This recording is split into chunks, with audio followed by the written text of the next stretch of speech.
नमस्कार, मैं हूं आपके साथ अग्रिमा जादौन और आप देख रहे हैं मिलत टाइम्स, जहां हम लाते हैं आपके लिए देश दुनिया की ताजा खबरें और उनके पीछे की सच्चाई। आज की हमारी खास रिपोर्ट एक घटना पर आधारित है जिसने उत्तर प्रदेश के महाराजगंज जिले को सुर्खियों में ला दिया है। ये घटना केवल एक स्थानीय विवाद नहीं बल्कि धार्मिक असहिष्णुता और धर्मांतरण के आरोप और राजनीतिक प्रभाव से जुड़ी एक बड़ी तस्वीर का हिस्सा है।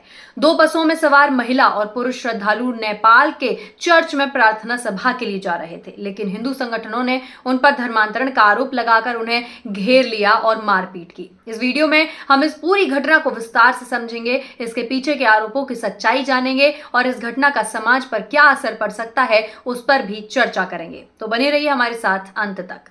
सबसे पहले हम इस घटना की शुरुआत पर आते हैं। महाराजगंज उत्तर प्रदेश के एक छोटे से कस्बे से करीब 50 लोग दो बसों में सवार होकर नेपाल के एक चर्च में प्रार्थना करने जा रहे थे। ये लोग वहां सिर्फ धार्मिक प्रार्थना सभा में हिस्सा लेने जा रहे थे, लेकिन जैसे ही ये लोग नेपाल की सीमा के करीब पहुंचे, कुछ हिंदू संगठनों ने बसों को रोक लिया और इन पर धर्मांतरण के आरोप लगाने शुरू कर दिए। यहाँ सवाल ये उठता है कि हिंदू संगठनों ने इन्हें कैसे पहचाना और क्यों रोका। उनके अनुसार ये लोग किसी बड़े धर्मांतरण अभियान का हिस्सा थे और नेपाल में जाकर ईसाई धर्म अपनाने वाले थे। हालांकि इस आरोप का कोई ठोस सबूत अभी तक नहीं मिला है, फिर भी संगठनों ने बसों को रोककर यात्रियों को जबरन बाहर निकाला और उन पर जय श्री राम के नारे लगवाए, उनके साथ मारपीट की और फिर उन्हें नेपाल जाने से भी रोक दिया। अब ये समझना जरूरी है कि धर्मांतरण का आरोप इस घटना का सबसे बड़ा मुद्दा क्यों बना। तो देखिए, भारत में धर्मांतरण एक बेहद संवेदनशील और विवादित मुद्दा है। कई राज्यों में धर्मांतरण विरोधी कानून भी बनाए गए हैं ताकि जबरदस्ती या फिर प्रलोभन देकर धर्म बदलने की घटनाओं को रोका जा सके। उत्तर प्रदेश में भी हाल के वर्षों में धर्मांतरण के मामलों को लेकर कड़ा रुख अपनाया गया है। लेकिन क्या इस घटना में धर्मांतरण का कोई प्रमाण है या ये केवल एक धार्मिक सभा में शामिल होने जा रहे लोगों पर बिना किसी ठोस आधार के लगाए गए आरोप हैं? आगे बढ़ते हैं इस बात की ओर कि हिंदू संगठनों का दावा कितना सही है और इसका क्या आधार था। तो देखिए, संगठनों का कहना था कि इन बसों में सवार लोग नेपाल के चर्च में जाकर ईसाई धर्म ग्रहण करने वाले थे, लेकिन इन यात्रियों का पक्ष कुछ और ही कहता है। उनके अनुसार वे सिर्फ धार्मिक प्रार्थना सभा में हिस्सा लेने जा रहे थे, न कि धर्मांतरण के लिए। इस घटना के बाद सबसे बड़ी चिंता की बात यह है कि ऐसी घटनाएं हमारे समाज में धार्मिक असहिष्णुता को और बढ़ावा दे रही हैं। किसी भी धार्मिक या फिर सामुदायिक समूह को बिना ठोस आधार के निशाना बनाना न केवल मानव अधिकारों का उल्लंघन है बल्कि समाज में कटुता और विभाजन को भी बढ़ाता है। क्या ये घटना धार्मिक असहिष्णुता का प्रतीक है या फिर संगठनों की ओर से धर्मांतरण के खिलाफ उठाए गए कदम के रूप में देखा जाना चाहिए? अब हम इस मामले में पुलिस और प्रशासन की भूमिका पर भी बात करते हैं।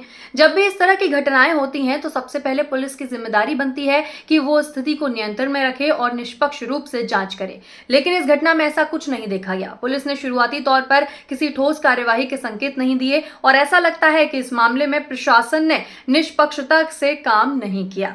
ये भी महत्वपूर्ण है कि इस घटना का राजनीतिक पहलू भी खंगाल लिया जा सके। तो देखिए, उत्तर प्रदेश में भाजपा की सरकार है जो हिंदू राष्ट्रवाद की विचारधारा को समर्थन देती है। ऐसे में क्या ये घटना राजनीतिक रूप से प्रेरित थी? क्या हिंदू संगठनों को राजनीतिक समर्थन प्राप्त है जिससे वे इस तरह की घटनाओं को अंजाम देने में सक्षम होते हैं? ये सवाल इसलिए उठता है क्योंकि हाल के वर्षों में हमने देखा है कि धार्मिक मामलों में राजनीतिक दखलंदाजी बढ़ी है और इसे लेकर सामाजिक और राजनीतिक तनाव भी बढ़ा है। मीडिया की भूमिका भी इस घटना में कम महत्वपूर्ण नहीं है। कुछ मीडिया संस्थानों ने इसे धर्मांतरण की साजिश के रूप में प्रस्तुत किया है, जबकि कुछ ने इसे धार्मिक असहिष्णुता का एक और उदाहरण बताया है। मीडिया की रिपोर्ट से यह साफ हो जाता है कि किस तरह धार्मिक और राजनीतिक मुद्दों पर लोगों की राय को मोड़ा जा सकता है। यह भी महत्वपूर्ण है कि आम जनता ऐसी घटनाओं को किस नजरिए से देखती है और उनका मीडिया पर कितना विश्वास है। इस घटना के बाद सवाल यह भी उठता है कि हमारे समाज में धार्मिक सहिष्णुता कहां जा रही है? क्या धार्मिक असहमति और विभाजन का ये सिलसिला थमेगा या इसे और हवा मिलती रहेगी? धर्म के नाम पर हिंसा, चाहे वो किसी भी समुदाय के खिलाफ हो, किसी भी सूरत में जायज नहीं ठहराई जा सकती। आखिरकार ये घटना हमारे समाज के लिए एक चेतावनी है कि हम धार्मिक असहिष्णुता की आग में ना जलें। ऐसी घटनाएं हमारे समाज को और विभाजित करती हैं और ये जरूरी है कि हम इस विभाजन को कम करें, ना कि इसे और बढ़ावा दें।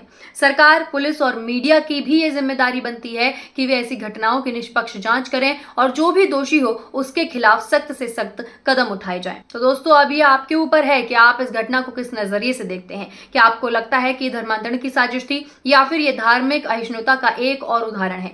इस घटना पर आपकी क्या राय है हमें नीचे कमेंट में जरूर बताएं। अगर आपको ये वीडियो पसंद आया हो तो इसे लाइक करें और अपने दोस्तों के साथ शेयर करें और हमारे चैनल को सब्सक्राइब करें ताकि हम आपको ऐसे ही महत्वपूर्ण खबरें और उनकी सच्चाई लाकर दिखा सकें। हम फिर मिलेंगे एक और नई खबर के साथ, तब तक के लिए धन्यवाद। मिलेट टाइम्स को जारी रखने और मजबूत बनाने के लिए हमारी आर्थिक सहायता कीजिए। ये एक आजाद मीडिया हाउस और कमजोरों की आवाज है। आप हमें देखें, सुने, पढ़ें और हर महीना ज्यादा नहीं, सिर्फ 100 रुपये से मदद करें। डिटेल्स डिस्क्रिप्शन में मौजूद है।